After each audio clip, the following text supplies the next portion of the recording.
Hello aspirants, मैं हूँ निशा EGIS से, जो कि दिल्ली में है। आज हम बात करने जा रहे हैं CSAT के बारे में, जो कि प्रीलिम्स का एक पार्ट है, पेपर 1। इसके बारे में बहुत सारे क्वेश्चंस रहते हैं स्टूडेंट्स के, एस्पिरेंट्स के, कि किस तरह से इसको प्रिपेयर किया जाए।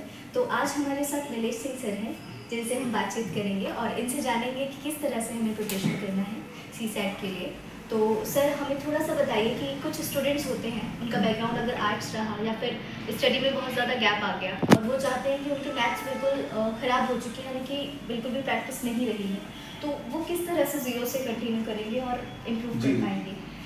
सबसे पहली बात है कि निशा मैम ने जो सवाल पूछा है, ये सवाल जो बच्चे हमारे गांव के हैं, टाउन के हैं, छोटे कस्बों के हैं, उनका मैन ये होता है कि बहुत सारे बच्चे होते हैं कि जिनका मैथ छूटा रहता है, या हम यूं कहें कि उनके अंदर बचपन से ही मैथ का फोबिया है, क्लास 6 के बाद से। अब जिन बच्चों को सिविल सेवा देना है, उनको CSAT की परीक्षा को पास करना होगा।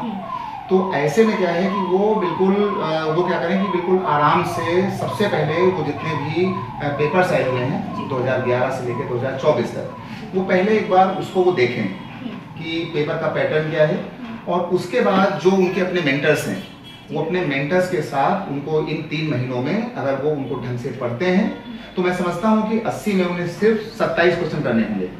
तो मैम कोई बच्चा हो, उसको बहुत आराम से 80 में 27 क्वेश्चन उसका हो जाएगा, कोई भी हो। जी। और सेकंड क्वेश्चन मेरा एक और था सर कि बहुत बार मैं खुद भी कंफ्यूज रहती हूँ कि इसलिए बोलते हैं कि मैथ ज़्यादा होती है, कुछ बोलते हैं कॉम्प्रिहेंशन ज़्यादा होती है, कुछ कहते हैं रीजनिंग ज़्यादा, तो क्या बैलेंस कर रहे होते हैं या सच में ऐसा होता है? जी, सबसे पहली बात है कि ये जो सवाल जो है वो मैम का बहुत ही अच्छा सवाल है।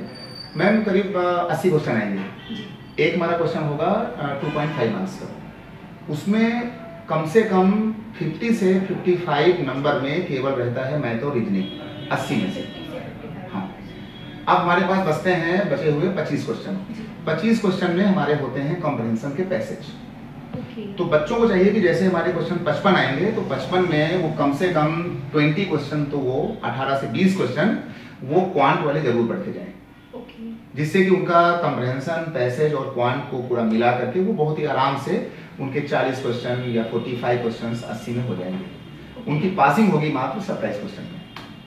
ये तो बहुत अच्छी चीज़ बताई सर आपने, क्योंकि इन चीज़ों को लेकर बहुत बार हमारे पास क्वेरीज आती है। बिल्कुल आता है, बहुत सारे डाउट्स आते हैं, तो ये बहुत ज़्यादा हेल्पफुल रहेगा उन स्टूडेंट्स के लिए जो ये जानना चाहते थे कि मैथ्स, रीजनिंग और कॉम्प्रिहेंशन का क्या पार्ट रहता है और हम किस तरीके से। जी, एक बात मैं बोलना चाहूँगा, ये वीडियो बहुत ही खास है क्योंकि निशा मैम जो हैं वो 24/7 लगातार UPSC के बच्चों के साथ ही रहती हैं, उनको डील करती हैं।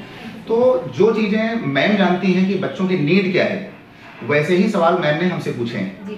तो मैं समझता हूँ कि इस वीडियो के नीचे आप सभी बच्चे कमेंट करेंगे, और कोई भी अगर उनकी दिक्कत है तो कमेंट करने के बाद हम और मैम मिलकर के एक अपना नया वीडियो एक बार दोबारा फिर बनाएंगे। बिल्कुल। Thank you. Thank you.